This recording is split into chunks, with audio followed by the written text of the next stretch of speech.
Well, good evening. We've got KRISTIN Bair and Kevin Hammonds, the writers of the world premiere musical. Is that correct? That's right. Up and Away, which will be premiering here in Pittsburgh soon. Congratulations. Thank you. This is big, but this is not your first time at the rodeo. You guys have premiered musicals before.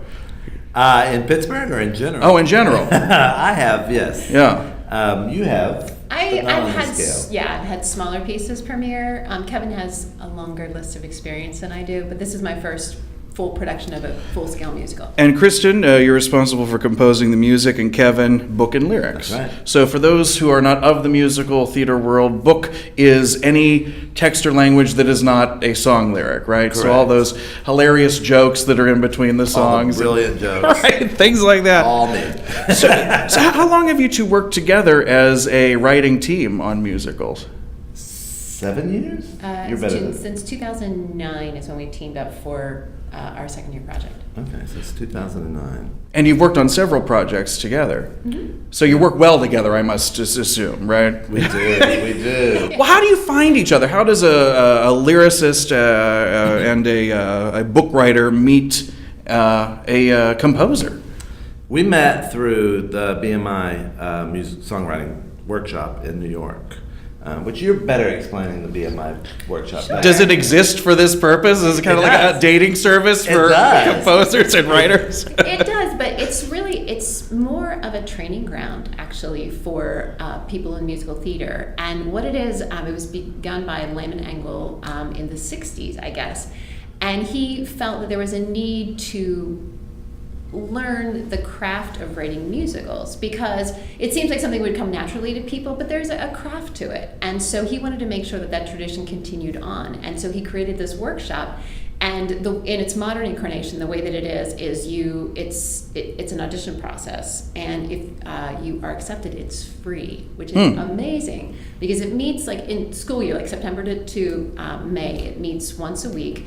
And for the first 2 years, it's the sort of apprenticeship period, where the first year you're given assignments and you're paired up. It's lyricist and composer are paired up together, supposedly randomly. We're not really sure.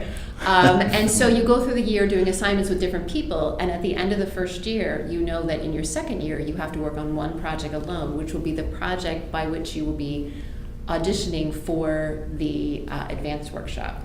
So you have to kind of choose your partner carefully. And it's sincerely like prom time, because you're sort of feeling people out and seeing like, oh my gosh, and what if you're like the last one picked? Is that a horrible feeling? Yeah, it is. It's really, and he did it in a very cute way, because he's like, I don't know if you have dates, for the prom yet and everything, but if you accept, I'll take you to Red Lobster. So he asked you. I asked her to the prom, and she turned me down. No.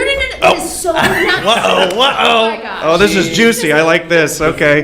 Tell me more. Tell me more. The first year, you're assigned to write songs, and we had the first assignment we were paired together. So then, for the rest of the first year, we wrote with other people, and then by the end of the year, I said, it's starting to become time where we pick our collaborators for the second year. If you'd like to go to the prom with me, I'm not asking you, but if you'd like to go, I'll take you to the Red Lobster. And she's like, that's so sweet, but it may be a little too early. So that is different than turning you down, okay? Yes. Because I wanted to be fair to him also, because we had 2 more assignments left, and I'm like, what if he chooses someone that he likes better? I mean, he works with someone he liked better, but it was painfully obvious. Let me ask you this, if I may. What was attractive in KRISTIN as a music composer to you? Well, besides her being a brilliant composer, we're kind of polar opposites, and so I need everything that she contributes, like steadiness and logic, and what else? She's very type A. She's very by the book, and the last thing I want to do is write. Like, as a writer, 90% of the time I'm trying to get out of writing. Oh. I just want to get through it. That's interesting. I know, right? And so I'll say, this isn't very good, but I'm going to see if I can get away with it. And she'll write back, she's like, I'm not sure you're going to get the effect that you want out of this line.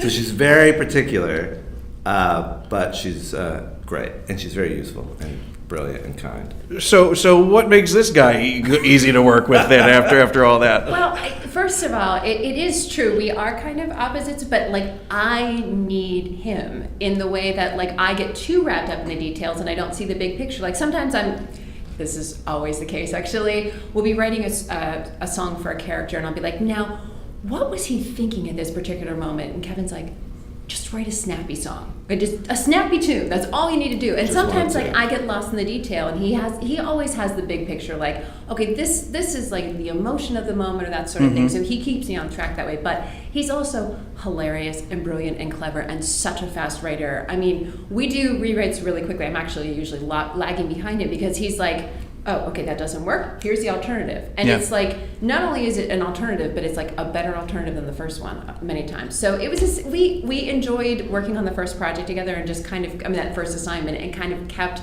in touch. And, I was thinking like, boy, I think I really like to write with him. And it just like, it worked. But I think it's also mutual respect. Oh, yeah. I feel like I can fail with him. But I feel like I can fail, I can do, because you don't always do your best work. I mean, you have to get to sometimes you have to write bad songs. Sometimes you're trying to get out of it. Exactly. That is a really, actually, it sounds really weird to say, but that's a very, very common thing. Because you think like, okay, I'm done now. I don't need to write anymore. And really, writing is actually rewriting.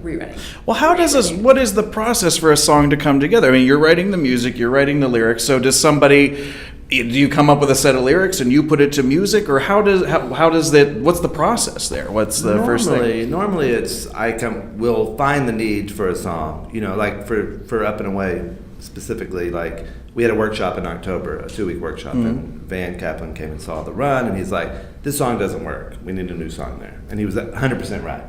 And so then you approach it like, okay, what does the song need to accomplish? That was my cell phone. I'm sorry. My cell phone, what is it, 1990? It was my iPhone. I still call it a cell phone. Do you? Or I just call it a phone.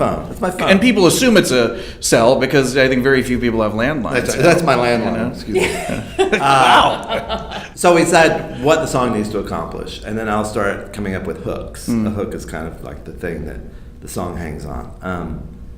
And we'll agree on the hook, what the joke is, what the song is about. And normally, 90% of the time, I'll write the lyric first and then send it her way. Or at least part of it. Or part of it. Yeah. Okay. Like I'll say, here's the first verse and the chorus. Are you attracted to this? Is this working for you? So you hit the ball back and forth maybe a couple times until you kind of get there. Is there a formula that always works, like X number of songs or anything like that, or a song has to be this long? I mean, there are golden rules that you have to adhere by when you're crafting a musical. There are. I mean, you don't have to do it, but like we learned in BMI, it's a kind of fail-proof way to write a song. There's or a musical. Like we know that, the first song of the show kind of sets up the world. What kind of world are you in? And the second song of the show is usually our central character's "I Want" song. Yeah. Where a perfect example is Ariel in Little Mermaid. She wants to be part of their world. Oh, yeah. And so then you see the whole show is about her trying to achieve that goal. So if you can kind of like hit these points, then you can kind of keep the audience invested. Is there anything else? Yeah, well, I think it's funny that you mentioned the opening number. At BMI, they say to do not write your opening number first. It seems like, oh, well, I want to get to know the world, but a lot of times you don't know what that opening number needs to be until you've written the entire show. Yeah. There's a famous story about Fiddler on the Roof that they had written an entirely different thing until they finally figured out through sort of trial and error that tradition was what actually bound the whole show together. I'd be curious as to what that was. In the beginning. Do you know what that is? I actually heard it. There was one of our moderators had a recording of what their first song was, and it had snippets of other songs in it that you were like, oh, okay, that makes sense, but it definitely didn't. Keep very good notes on everything that you write, because someday there's going to be the bonus track on the album, all the songs that you cut, and we're going to be very interested in that.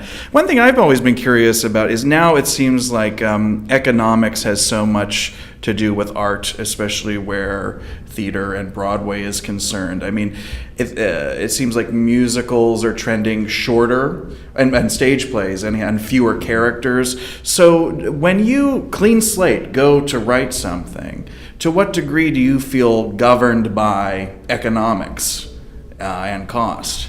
Well, I think it varies on what you want to write. Like, if you really want to get produced, the reality is you need to write a small cast, especially if you're up-and-coming writers like we are.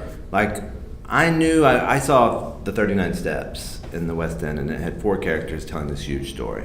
And so I knew that I wanted to do that in a musical form. And I didn't know what it was until finally I said, oh, the superhero story.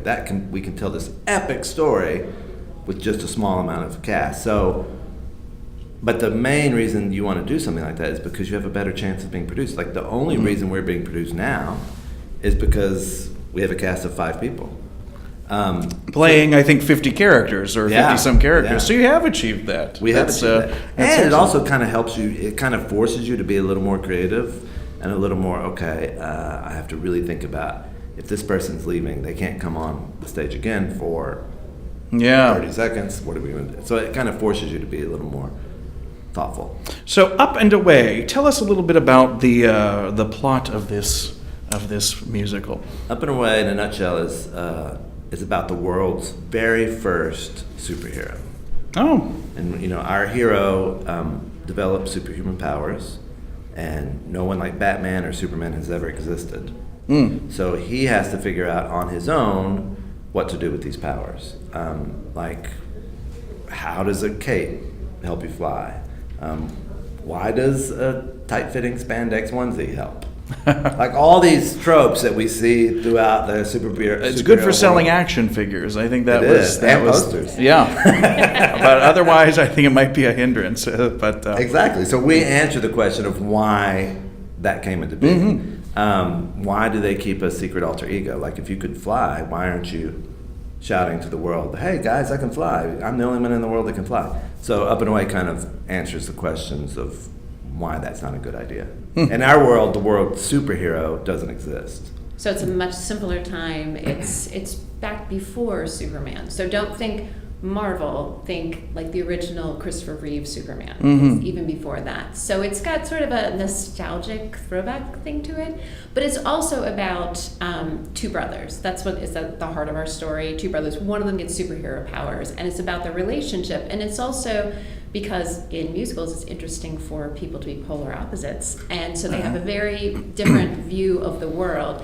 And it's really about the struggle between what does it mean to be great, what does it mean to be good, and so that is wrapped up in our superhero musical as well. So KRISTIN, how does your music tell this story? I approached it because it is a superhero musical. I approached it by listening to a lot of soundtracks because I wanted it to have an element that was movie-like, like cinematic. And then it takes place mostly in 2 locales, in Farmtown, which has its own musical idioms to it, and then in Big City, which is just hugely fun. But it's mostly, at any approach that we have, and even when we're talking about a song, it's always from an emotional standpoint. So it's the score itself, it sounds like musical theater, but it also has superhero flourishes in it. It's got some country-ish sounding stuff. It's got a lot of different influences, and it's not, even though the musical is set in a simpler time, it's not, oh, that's 1930s, although we do have some 1930s jingles, but you wouldn't be thinking like, oh, this is a musical of 1930s music, because it doesn't sound like that at all. Right. And Kevin, as you mentioned earlier, there was a reading of this that took place during the CLO's New Musicals Weekend in April of 2017. And then afterwards, the show was selected to be the flagship show for the upcoming festival this year. So aside from Van Kaplan telling you to cut a song, what did you learn from that reading experience? And how did that affect what we're seeing as the product that's debuting now? Wow. We learned so much. Wouldn't know where to begin. We learned, first we learned that we had something that people really enjoyed. Like, the reaction of the audience was really exciting. So much fun. And we learned that, just because there's a question of, should we call it a superhero musical? What about people that aren't fans of superheroes? It's so much more than a superhero musical. It's a story about these 2 brothers who are, kind of coming to terms with their place in the world. And we realized that the older generations loved it, the children loved it, the teenagers loved it. And did you want to say about what the comment was from the? Yeah. I was so, getting to that. No, sorry. Go, you tell. No, you continue. Now you tell it. Well, so we had a talkback time after the reading, and one of I believe he was a donor, came. He raised his hand. He said, "This musical made me feel like I was a kid again when I was playing superheroes and you know, like pretending with my brother. Well, I'm glad for you a donor said it. So you're right. Exactly. You're on target, guys. We're on. But no, that is a great compliment. Yeah. But it just opened up a whole new way of thinking about the show as well. Like we always thought like, oh, it's maximum creativity. But what does that mean to the average theater goer? Like, you know, you can't say like, oh, stagecraft, but you can say like, oh, it's like, without sounding kid-like, but it has an element of imagination to it that I think that connected with people that are like, I'm not watching a superhero musical, because it's not that. Like when our superhero flies, when he flies off stage, he literally goes whoosh. He makes the sound. Yeah. And you never see him fly on ropes or strings. He flies on tables, and he flies on ladders, and he flies, you know, on the floor. But it's using your imagination in a new way. And everyone responded to it really well. Great. So we will be able to see it here, opening January 25th and running through April 15th. This is very exciting. A good long run, lots of opportunities to see it. And you've got a great cast. In fact, I know most all of these people. Michael Greer, Christine Liotta, Quinn Patrick Shannon, who I think is probably one of our most talented performers in Pittsburgh. I mean, yeah, you guys are going to have a lot of fun with this. Every actor and even our understudies, they are amazing and funny people and generous The and best cast in the world. I can't. So creative. Like they've taken our material and then like put it up to here. I'm so excited for people to see them. Oh yeah, and what an experience to see something you've created coming to life on stage. So how long are you going to stick around and watch it? Are you going to stay here all through April, or what's next for you guys? I'm here until the 28th. You're here until the 29th. 29th, and then we're coming back for the new musical festival. Oh, good. Yeah. I think I'm doing something for that too. I'll probably see you there. I do these. I roast classic campy films, and they've booked me to do sort of one targeting movie musicals. So we're going to talk about everything from Sound of Music to that awful,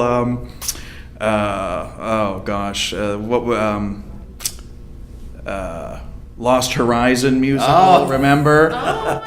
With Sally Kellerman and So we're going to run the gamut. So I'll look forward to seeing you guys then. But you have family around here, Kristen, or you're from the Pine Richland area, right? Mm-hmm. I grew up in Gibsonia, and so I went all through high school. I went to Richland High School before it was Pine Richland and all fancy, and I did musicals there, which was really fun. Jeff Calhoun was also from my high school. Mm-hmm. He's gone on to direct Broadway shows.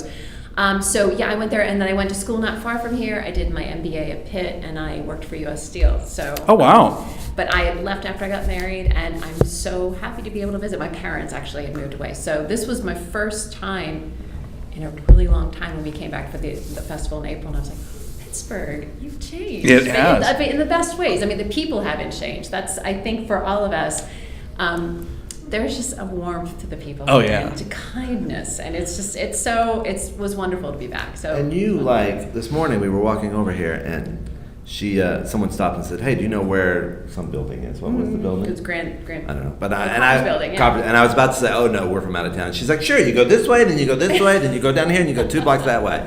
I was like, "How do you?" Oh, that's right, she's from Pittsburgh. Yeah. So it came back to you. Yeah, it did. And Kevin, you're from Texas. I'm from Texas. So yes. what is your opinion of our fine, frigid city? It's cold, but I live in New York now, and I've lived in New York for 25 years, so I'm used to the cold. I love it. I think it's like a smaller, cleaner, kinder version of New York City. I like that. It's nice. It's like I remember we should have bumper stickers, right? We're kinder or cleaner than New York. Smaller and cleaner. When I was coming the first morning here, we were walking. I'm like, where are all the people? It's a Monday morning. Why isn't anyone yelling at me or pushing me? Well, we can arrange for that to make you feel a little more at home. We just want to do everything we can for you. Exactly. Well, it even extends to Starbucks. Now, there are a trillion Starbucks in New York. I live in Philly now, but I'm in New York fairly frequently. And, you go to pick up your order, like, here, they're like, it's like they're presenting you a gift. Oh, your sandwich. Have a good day. Oh my gosh. So nice. Yeah. There's a special charm here. So what a great place to debut your musical, Up and Away, again opening January 25th at the CLO Cabaret. We cannot wait to see it. Congratulations to you both. Thank you. Break a leg. Thank you. Thank you. Indeed.